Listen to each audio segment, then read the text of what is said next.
England was Afghanistan match review. So ఆఫ్ఘనిస్తాన్ని చిన్న team అనాలా, పోనీ ఆఫ్ఘనిస్తాన్ని పెద్ద టీం అనాలా?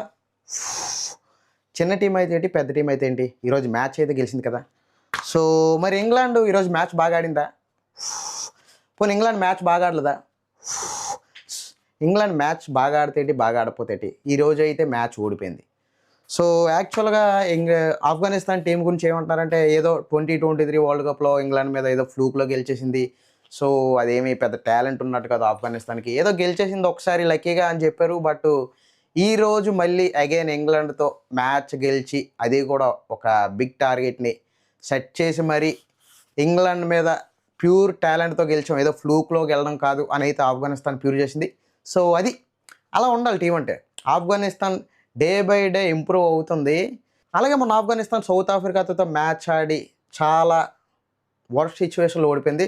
సో అప్పుడు ఏమనిపించిందంటే, ఆఫ్ఘనిస్తాన్ పెద్ద టచ్లో ఉన్నట్టు కనిపించట్లేదు. ఏమైనా ఆ రోజు 2023 వరల్డ్ కప్లో ఇంగ్లాండ్ మీద గెలిచిన విన్ ఏమైనా ఫ్లూక్లోని ఏదైనా లక్తో ఏమైనా గెలిచేసిందా అనే డౌట్ అయితే క్రియేట్ అయింది. బట్ ఈరోజు మళ్ళీ ఆఫ్ఘనిస్తాన్ చూశాక ఆఫ్ఘనిస్తాన్ టీం మీద మళ్ళీ ఫుల్ కాన్ఫిడెంట్ వచ్చింది. అలాగే మనం ఇంతకుముందు ఏమనుకున్నామంటే, ఈ ఛాంపియన్స్ ట్రోఫీలో డిసప్పాయింట్మెంట్లు, అప్సెట్లు ఉండవు, అది ఇదని మనం మాట్లాడుకున్నాం. బట్ అప్సెట్ అయితే అనలేము దీన్ని, ఎందుకంటే ఆఫ్ఘనిస్తాన్ ప్యూర్ టాలెంట్తో పోరాడి ఇంగ్లాండ్ మీద గెలిచింది. సో యాక్చువల్గా Afghanistan 37 for 3 wickets power play లోపల అది కూడా పడినప్పుడు అసలు ఎవడు ఎక్స్పెక్ట్ చేయలేదు ఆఫ్ఘనిస్తాన్ 325 వరకు వెళ్తుందని. అట్లీస్ట్ 350 చేస్తే చాలు అని అనుకున్నాం. బట్ అది మనకు చూస్తే బ్యాటింగ్ వికెట్, అలాగే ఒక ఫ్లాట్ పిచ్ కాబట్టి మినిమం 300 అయినా బోర్డు మీద ఉంచితే తప్ప ఇంగ్లాండ్తో గెలడం కష్టం అని అనుకున్నాం. అది ఎందుకంటే మనకి ఆల్రెడీ ఆ పవర్ హిట్టర్స్ గట్రా ఇంగ్లాండ్లో ఉంటారు, అది కూడా వాళ్ళు ఈ మధ్యన ఏదో బేస్ బాల్ గీస్ బాల్ అంటున్నారు కాబట్టి మినిమం 300 ఉండాలనుకున్నాం. బట్ 300 కాదు, ఇంకొక 25 రన్స్ ఎక్స్ట్రా ఇచ్చారు. సో యాక్చువల్గా ఇంగ్లాండ్కి ఆఫ్ఘనిస్తాన్కి జరిగిన మ్యాచ్లో ఇంగ్లాండ్ మ్యాచ్ ఎక్కడ పోయిందిరా అంటే, మీకు ఒక చిన్న కంపారిజన్ చెప్తాను. యాక్చువల్గా ఆఫ్ఘనిస్తాన్కి ఇంగ్లాండ్కి ఓవర్స్ కంపారిజన్ చూసుకుంటే, మనకి ఓవర్ 1 నుంచి 14th ఓవర్ వరకు కూడా ఆఫ్ఘనిస్తాన్కి ఇంగ్లాండ్కి కంపారిజన్ చూసుకుంటే, ఆఫ్ఘనిస్తాన్ ఎలా ఉంటే ఇంగ్లాండ్ ఎలా ఉందన్నమాట. సో మీరు ప్రతి 10 ఓవర్లకి ఎక్కడ చూసుకున్నా సరే ఆఫ్ఘనిస్తాన్ కన్నా ఇంగ్లాండ్ అహెడ్ ఉంది, చాలా అహెడ్ ఉండేది. కాకపోతే మరి ఈ డిఫరెన్స్ ఎక్కడ వచ్చిందిరా అంటే, లాస్ట్ 10 అవర్స్లోనే ఈ డిఫరెన్స్ అయితే వచ్చింది. ఎందుకంటే లాస్ట్ 10 అవర్స్ ఆఫ్ఘనిస్తాన్ ఇంగ్లాండ్ కన్నా బెటర్గా పర్ఫామ్ చేసింది. సో దట్ ఈ మ్యాచ్ విన్ అయింది. ఎందుకంటే ఆఫ్ఘనిస్తాన్ లాస్ట్ 10 అవర్స్ 113 రన్స్ కూడింది. మన ఇంగ్లాండ్ చూసుకుంటే లాస్ట్ 10 అవర్స్ కేవలం 81 రన్సే చేసింది. సో ఈ డిఫరెన్స్ వల్లే మనకి ఆఫ్ఘనిస్తాన్ పై చేయి సాధించింది ఫైనల్గా. కాకపోతే మనకేంటంటే, ఈరోజు జరిగిన మ్యాచ్లో చాలా టర్న్లు, ట్విస్టులు అవి ఇవి జరిగాయి. ఎందుకంటే ఒక స్టేజ్లో ఇంగ్లాండ్ పై చేయకుంటే ఇంకో స్టేజ్లో ఆఫ్ఘనిస్తాన్ పై చేయకుండా ఉండడం, మళ్ళీ ఆఫ్ఘనిస్తాన్ పై చేయగా ఉందనే టైంలోనే ఇంగ్లాండ్ మళ్ళీ ఒక మంచి పార్ట్నర్షిప్ బిల్డ్ చేయడం, ఇలాంటివన్నీ జరిగాయి. సో మాట్లాడదాం. యాక్చువల్గా ఏం జరిగిందంటే, ఈరోజు మనం మాట్లాడుకోవాల్సింది ఇబ్రహీం జార్దాన్ బ్యాటింగ్ కోసం. సో టోటల్గా జార్దాన్ 177 రన్స్ అయితే చేశాడు. ఎందుకంటే మనకి క్రూషియల్ టైంలో 2 సెంచరీ పార్ట్నర్షిప్స్ అయితే ఇబ్రహీం జార్దాన్ బిల్డ్ చేశాడు అనమాట. ఆ పార్ట్నర్షిప్స్ ఏంటో చూసుకుంటే, మనకి షాహిదీతో జార్దాన్ 103 రన్స్ పార్ట్నర్షిప్ బిల్డ్ చేశాడు. అలాగే నబీతో జార్దాన్ ఏకంగా 111 రన్స్ అయితే పార్ట్నర్షిప్ బిల్డ్ చేశాడు. అది కూడా 55 బాల్స్లో 111 అనమాట. సో ఇదే మనకి మ్యాచ్లో బిగ్ డిఫరెన్స్ అయితే చూపించింది. అలాగే జార్దాన్ కూడా ఒక టైంలో ఏంటంటే కొంచెం స్లోగా ఆడాడు. ఎందుకంటే స్లోగా ఆడడం అవసరం, ఎందుకంటే ఆల్రెడీ అక్కడ మనకి ఫస్ట్ 3 వికెట్స్ కూడా కొలాప్స్ అయిపోవడం వల్ల ఏంటంటే జార్దాన్కి అండర్స్టాండ్ చేసుకుంటే పిచ్ని, బాల్ అయితే బ్యాట్ మీదకి బాగానే వస్తుంది, ఎందుకంటే ఫ్లాట్ వికెట్ కాబట్టి. కాకపోతే ఏంటంటే ఆ టైంలో ఏవైనా అనవసరమైన షాట్లు ఆడి అవుట్ అయితే మళ్ళీ ఆఫ్ఘనిస్తాన్ కొలాప్స్ అయిపోద్ది అనే విషయం జార్దాన్కి బాగా తెలుసు. కాబట్టి మెల్లిగా ఆ ఇన్నింగ్స్ అయితే ఆ 2 పార్ట్నర్షిప్స్ అయితే బిల్డ్ చేశాడు. సో దట్ మనకి ఏంటంటే లాస్ట్లో జార్దాన్ కూడా చాలా స్పీడ్గా ఆడడం వల్ల ఫైనల్గా 325 రన్స్కి అయితే రీచ్ అయిపోయింది. సో యాక్చువల్గా ఏం జరిగిందంటే, ఆఫ్ఘనిస్తాన్ ఇన్నింగ్స్లో 21 నుంచి 13 ఓవర్స్ ఈ మధ్యలో ఈ 10 ఓవర్స్ చూసుకుంటే టోటల్ 69 రన్స్ అయితే పిండేసిందనమాట. అంటే మనకి పవర్ ప్లే కన్నా కూడా ఎక్కువ రన్స్ పిండినట్టే మనం అర్థం చేసుకోవచ్చు. ఎందుకంటే పవర్ ప్లేలో ఓన్లీ 39 రన్సే ఆఫ్ఘనిస్తాన్ చేసింది.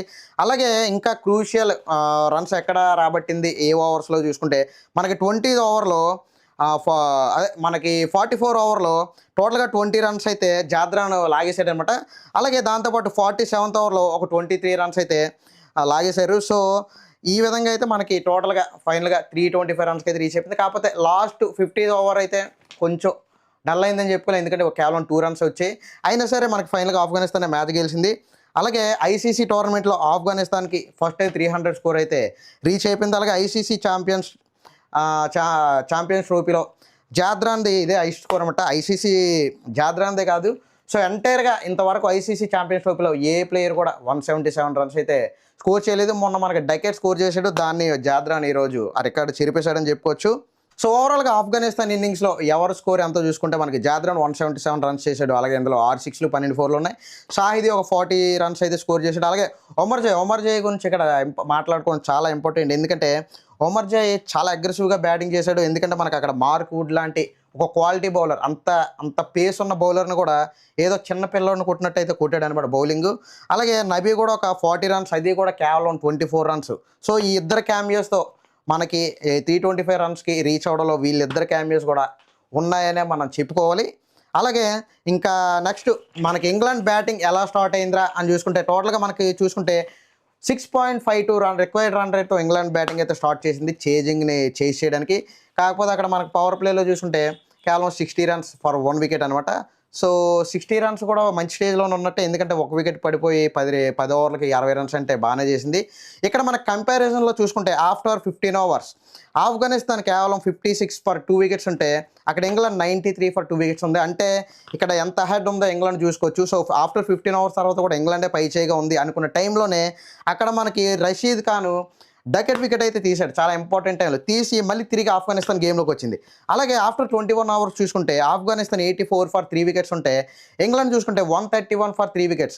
అంటే ఇక్కడ మళ్ళీ మనం చూసుకోవచ్చు ఇంగ్లాండ్ ఎంత హెడ్ ఉందో. సో ఇంగ్లాండ్ ఇక్కడ పై చేయిగా ఉంది అనుకున్న టైంలోనే మళ్ళీ నబీ వచ్చి బ్రూక్ వికెట్ తీశాడు. సో అలా బ్రూక్ వికెట్ తీయగానే మళ్ళీ ఆఫ్ఘనిస్తాన్ తిరిగి గేమ్లోకి వచ్చింది. తర్వాత ఆఫ్టర్ 33 ఓవర్స్ తర్వాత చూసుకుంటే ఆఫ్ఘనిస్తాన్ స్కోర్ 165 ఫర్ 4 వికెట్స్ ఉంటే ఇంగ్లాండ్ స్కోర్ చూసుకుంటే 190 ఫర్ 4 వికెట్స్ ఉన్నాయి. ఇక్కడ కూడా మళ్ళీ ఇంగ్లాండ్దే పైచేగా కనిపిస్తుంది. సో అలాంటి టైంలో మళ్ళీ ఒమర్ జై వచ్చి బట్లర్ వికెట్ తీశాడు. సో ఇలా బట్లర్ వికెట్ తీయడం వల్ల అక్కడ మనకి ఆఫ్ఘనిస్తాన్ మళ్ళీ గేమ్లోకి వచ్చింది.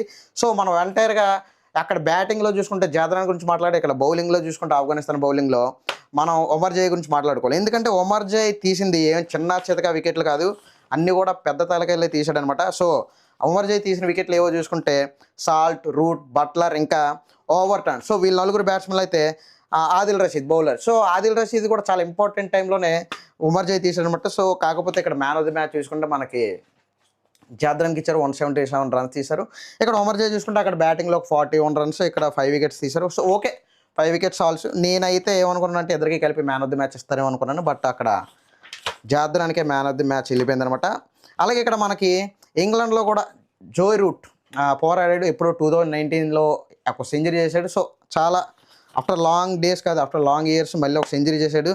సో జో రూట్ కూడా ఒక మంచి పార్ట్నర్షిప్స్ అయితే ఒక 4 పార్ట్నర్షిప్స్ బిల్డ్ చేశాడు, బట్ విజయం అయితే అందచ్చలేపడని చెప్పాలి. సో ఆ పార్ట్నర్షిప్స్ ఏంటని చూసుకుంటే రూట్ డెగెట్ కలిపి ఒక 68 రన్స్ చేశారు. అలాగే రూట్ బ్రూక్ కలిపి ఒక 35 రన్స్ పార్ట్నర్షిప్, అలాగే రూట్ బట్లర్ కలిపి ఒక 83 రన్స్ పార్ట్నర్షిప్, అలాగే రూట్ ఓవర్టన్ కలిపి ఒక 54 రన్స్ పార్ట్నర్షిప్ అయితే నెలకొల్పారు. కానీ అక్కడ ఇంగ్లాండ్ ఓడిపోవడంలో మెయిన్ డిఫరెన్స్ మనకి ఎక్కడ వచ్చిందంటే ఆఫ్ఘనిస్తాన్ లాస్ట్ 10 ఓవర్స్లో 113 రన్స్ కొడితే ఇక్కడ ఇంగ్లాండ్ లాస్ట్ 10 ఓవర్స్లో 81 రన్స్ కొట్టిందనమాట. సో ఈ డిఫరెన్స్ వల్ల మనకి ఆఫ్ఘనిస్తాన్ టీం అయితే గెలిచిందని చెప్పుకోవాలి. సో ఫైనల్గా దీనివల్ల ఇప్పుడు గ్రూప్ బిలో సెమీఫైనల్ రేస్ అయితే చాలా ఇంట్రెస్టింగ్గా మారింది. ఎందుకంటే అక్కడ మన గ్రూప్ బిలో మిగిలిన మ్యాచ్లు 2 ఆల్రెడీ ఈ ఓటమితో ఇంగ్లాండ్ అయితే టోర్నీ నుంచి అవుట్ అయిపోయింది. సో మిగిలి ఉన్న 2 మ్యాచ్లు ఏవో చూసుకుంటే ఇంగ్లాండ్ వర్సెస్ సౌత్ ఆఫ్రికా ఒకటి, అలాగే ఆఫ్ఘనిస్తాన్ కూడా వర్సెస్ ఆస్ట్రేలియా ఒకటి. సో ఆఫ్ఘనిస్తాన్తో ఆస్ట్రేలియా ఓడిపోయిందంటే ఏం జరుగుతుందంటే ఆస్ట్రేలియా ఇంటికి వెళ్ళిపోతుంది, ఆఫ్ఘనిస్తాన్ సెమీస్కి క్వాలిఫై అయిపోతుంది. అలాగే సౌత్ ఆఫ్రికా వర్సెస్ ఇంగ్లాండ్ మ్యాచ్లో ఒకవేళ సౌత్ ఆఫ్రికా ఓడిపోతే అయినా పర్లేదు, ఎందుకంటే ఆఫ్ఘనిస్తాన్ ఇంగ్లాండ్ కొట్టేసిందంటే నెట్ రన్ రేట్ ప్రకారం సౌత్ ఆఫ్రికా సెమీస్కి క్వాలిఫై అయిపోతుంది. అప్పుడు ఏం జరగవచ్చురా అంటే గ్రూప్ బిలో ఒకవేళ టాప్ 1 ప్లేస్లో సౌత్ ఆఫ్రికా, టాప్ 2 ప్లేస్లో మనకి ఆఫ్ఘనిస్తాన్ ఉంటే, అలా అయితే మనకి సెమీఫైనల్ 1 దుబాయ్లో ఏదైతే ఇండియాతో జరగబోతుందో, సో ఇండియాతో అక్కడ టాప్ 2లో గ్రూప్ బిలో ఏదైతే టాప్ 2 ప్లేస్లో ఉంటుందో అది ఆడాల్సి వస్తుందో, అప్పుడు మేబీ ఒకవేళ ఆఫ్ఘనిస్తాన్తో మనకు సెమీస్ పడవచ్చు, లేదంటే ఆఫ్ఘనిస్తాన్ ఆస్ట్రేలియాతో ఓడిపోతే ఆస్ట్రేలియాతో మనకి సెమీస్ పడుతుంది. సో ఆ విధంగా మనం 2023 వరల్డ్ కప్లో ఓడిపోయిన దానికి, ఇంకా 2003 వన్డే వరల్డ్ కప్లో ఓడిపోయిన దానికి కూడా ఈ సెమీస్లోనే ప్రతీకారం తీసుకునే ఛాన్స్ వస్తుంది. సో ఫైనల్గా ఈరోజు మ్యాచ్ రివ్యూ ఇది. మీకు కనుక వీడియో ఇస్తే లైక్ చేసి మన ఛానల్ సబ్స్క్రైబ్ చేయండి. Thank you.